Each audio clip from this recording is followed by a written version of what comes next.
அதிகாரிகளுக்கு உத்தரவிட்டிருக்கார். அந்த திட்டத்தின் கீழே இங்கே coworking facilities, high speed connectivity, employment generation உருவாக்குறதுக்கு ஒர்க் ஃப்ரம் ஹோம் டவுன் மாதிரி எக்கனாமிக் க்ரோத் கொண்டு வரதுக்கு நம்ம இன்னைக்கு நிலம் தேடப்பட்டு வந்துட்டு இருக்கு. இங்கே கண்டிப்பாக ஒரு மைக்ரோ டெக் பார்க் கொண்டு வரதுக்கான அத்தனை ஆணைகளையும் நமது முதலமைச்சர் அவர்கள் மூலமா அதிகாரிகளுக்கு இன்னைக்கு கொண்டு வரப்பட்டிருக்கும்.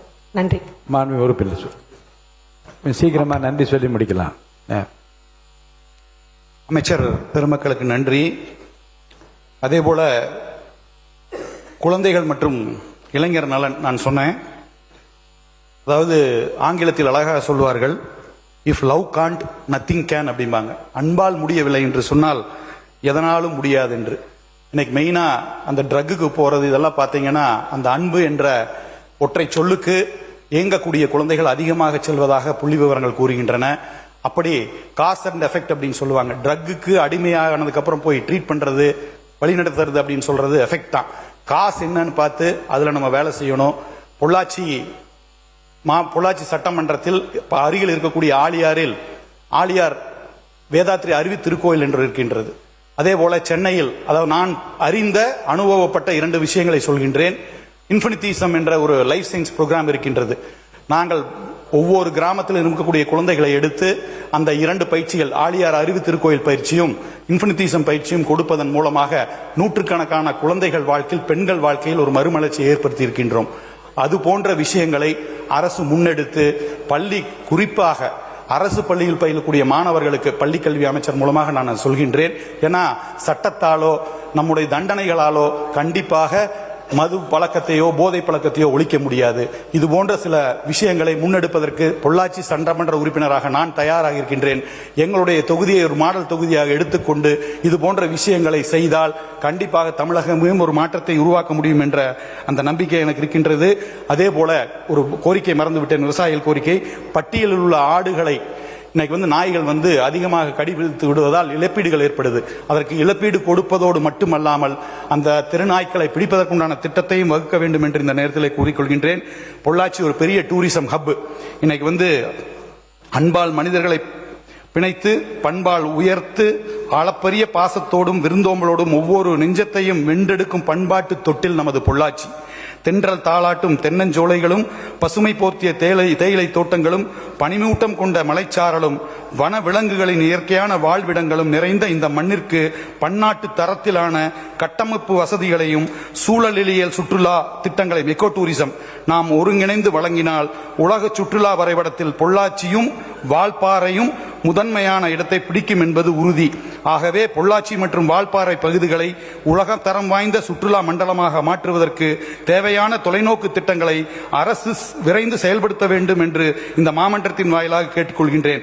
பொள்ளாச்சியின் சுற்றுலா வளர்ச்சி என்பது வால்பாறையின் எழிலோடு பிணைந்தது என்பதால் பொள்ளாச்சி சட்டமன்ற உறுப்பினராகிய நான், எனது அருமை சகோதரர் நம்முடைய வால்பாறை சட்டமன்ற உறுப்பினரின் முழு ஒப்புதலோடு தான் இந்த கருத்தை இங்கே பதிவு செய்கின்றேன். பொள்ளாச்சி சுற்றுலா மேம்பாட்டிற்கு பல சிறப்பு திட்டங்கள் இருந்தால் கூட ஒன்றே ஒரு திட்டத்தை கூறுகின்றேன். ரோப்கார் திட்டம். பொள்ளாச்சியில் அந்த காலத்தில் 1920களில் ரோப்கார் மூலமாக சரக்குகளை எல்லாம் அங்கே உருவாகக்கூடிய காலகட்டத்தில் எஸ்டேட்டுக்கும் அங்க வாழக்கூடிய மக்களுக்கும் கொண்டு சென்றதாக வரலாறு இருக்கின்றது. அப்படி ஒரு ரோப்கார் திட்டத்தை இன்னைக்கு பல இடங்கள் இந்தியாவில் போட்டிருக்காங்க, தமிழகத்தில் போட்டிருக்காங்க. அப்படி ஒரு திட்டத்தை இங்கு உருவாக்கினால் 40 கொண்டை ஊசி வளைவுகளை கொண்ட அங்கு செல்வதற்கு 40 நிமிடமாகும். சுற்றுப்புற சூழல் பாதிக்காது. வெளிநாடுகளில் இருந்து பயணிகள் அங்கு வரக்கூடிய அந்த வாய்ப்பு இருக்கின்றது.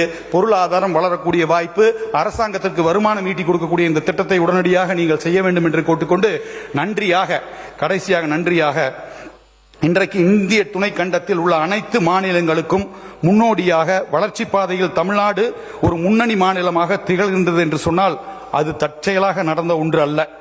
தமிழ்நாட்டின் இந்த வளர்ச்சிக்கு குறிப்பாக ஏழை எளிய மக்களின் கல்வி மேம்பாடு, பொருளாதார உயர்வு, தொழில் வளர்ச்சி, விவசாயத்தில் அடைந்துள்ள மகத்தான முன்னேற்றம் ஆகிய அனைத்து துறைகளின் உயர்விற்கும் கர்மவீரர் காமராஜர் காலம் தொட்டு இங்கே எதிர்க்கட்சிகளாக வரலாற்று பங்காற்றிய திமுக, அதிமுக ஆகிய திராவிட கட்சியின் பங்களிப்புமே பிரதானம் என்பதை நாம் அனைவரும் ஒற்றுக்கொள்ள வேண்டும். கடந்த 60 ஆண்டு காலமாக தமிழகத்தை ஆட்சி செய்தவர்கள் இந்த மண்ணை சமூக நீதி பூமியாகவும் தொழில் நலமிக்க மாநிலமாகவும் செதுக்கி இருக்கின்றார்கள் என்பதை யாராலும் மறுக்கவோ மறைக்கவோ முடியாது. இங்கே ஆளுங்கட்சியில் அமைந்திருக்கக்கூடிய மாண்புமிகு உறுப்பினர்களில் பெரும்பாலானோர் இளைஞர்கள். இந்த சபையில் பலர் உரையாற்றும் பொழுது நாங்கள் எளிய பின்னணியில் இருந்து வந்தவர்கள், ஏழை எளிய குடும்பத்தில் பிறந்த எங்களை போன்றவர்களுக்கு இந்த சட்டமன்றத்தில் வர வாய்ப்பளித்த எங்கள் தலைவரை பாராட்டுகின்றோம் என்று குறிப்பிடுவதை நாம் அனைவரும் தொடர்ந்து கேட்டு வந்திருக்கின்றோம். உண்மைதான். சாமானியர்களையும் எளிய பின்னணி கொண்டவர்களையும் இந்த உயரத்திற்கு அழைத்து வந்து இந்த புனித மன்றத்தில் அமர வைத்த பெருமை தமிழக அரசியலுக்கு எப்பொழுதுமே உண்டு.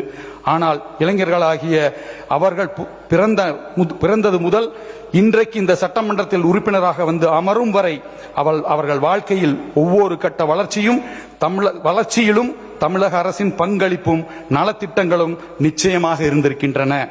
அந்த தமிழ்நாடு அரசு என்பது கடந்த 50 ஆண்டுகளாக திராவிட கொள்கையின் அடிப்படையில் அமைந்த அரசுதான். இன்று ஆளுங்கட்சியாக இருக்கக்கூடிய இளைஞர்களுக்கு நான் அன்போடு வைக்கும் வேண்டுகோள் ஒன்றுதான்.